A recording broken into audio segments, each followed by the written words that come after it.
चिंता की सुबह। एक मोरल स्टोरी। एक राज्य में एक साधु रहता था जो शहर शहर जाकर भिक्षावृत्ति करता और अपना पेट पालता था। साधु उतना ही मांगता जितने की उसको आवश्यकता होती थी। वह न तो कल के लिए कुछ सोचता और न ही कल के लिए कुछ बचाता। बस यही उसकी दिनचर्या थी। एक बार वह भिक्षावृत्ति करते करते राज्य की राजधानी पहुंचा। लेकिन जब तक वह राजधानी के अंदर पहुंच पाता तब तक अंधेरा हो चुका था। शहर के दरवाजे भी तब तक बंद हो चुके थे। साधु ने वहीं विश्राम कर सुबह शहर में जाने की योजना बनाई और दरवाजे के समीप ही सोने के लिए स्थान ढूंढने लगा। सर्दी के दिन थे और रात थोड़ी ठंडी ही थी। साधु ने देखा कि पास ही एक भट्टी थी। भट्टी में अभी भी गर्माहट थी। साधु ने भट्टी के समीप ही सोने का विचार किया। साधु ने अपना बिछौना बिछाया और भट्टी के समीप ही सो गया। महल के दरवाजे के समीप ही राजा का महल था। सुबह सूरज की पहली किरण के साथ राजा की नींद खुली और उन्होंने अपनी रानी से पूछा, कहो रात कैसी रही? उधर भट्टी में सोए साधु की नींद राजा की आवाज़ से खुल गई। राजा का प्रश्न सुन साधु ने जवाब दिया, कुछ आप जैसी और कुछ आपसे अच्छी। राजा के कानों में जैसे ही साधु की आवाज़ पड़ी वे बड़े ही आश्चर्यचकित हुए। उन्होंने महल की बालकनी से बाहर देखा लेकिन उन्हें कोई नज़र न आया।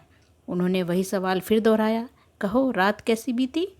साधु के कानों में जैसे ही राजा के शब्द पड़े वह फिर बोला, कुछ आप जैसी और कुछ आपसे अच्छी।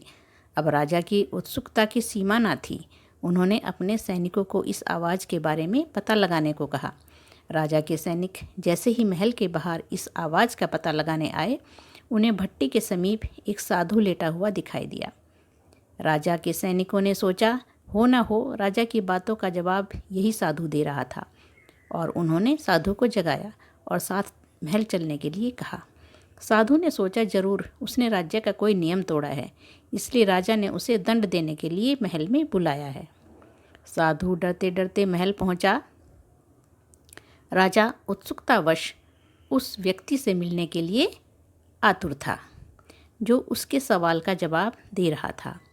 सिपाही साधु को लेकर जैसे ही महल में पहुंचे, राजा ने उत्सुकतावश साधु से पूछा कि जब मैं सुबह उठकर अपनी रानी से पूछ रहा था कि रात कैसी बीती, तो आपने जवाब दिया, कुछ आपके जैसी और कुछ आपसे अच्छी।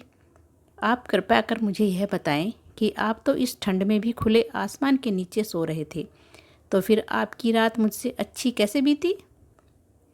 साधु ने जब राजा की बात सुनी तो मुस्कुराते हुए बोला, महाराज क्षमा करें, लेकिन मैंने जो भी कहा बिल्कुल सत्य कहा है, क्योंकि जब आपको महल में नींद लगी तो आपको भी नहीं ज्ञात था कि आप महल में सो रहे हैं। ठीक वैसे ही मुझे भी नींद लगने के बाद यह ज्ञात ही नहीं रहा कि मैं खुले आसमान के नीचे सो रहा हूँ। और रही बात आपसे अच्छी रात बीतने की सवाल का, तो महाराज आपको सुबह उठने के बाद अपने राज्य और परिजनों की चिंता सताने लगी। लेकिन मैं तो फ़कीर हूँ, मुझे तो कोई चिंता ही नहीं है, इसलिए मेरी रात आपसे अच्छी बीती। इसलिए कहा गया है, जहाँ गई चिंता मिटी मनुआ बेपरवाह, जिनको कछु न चाहिए सो साहन की साहा। Thank you friends.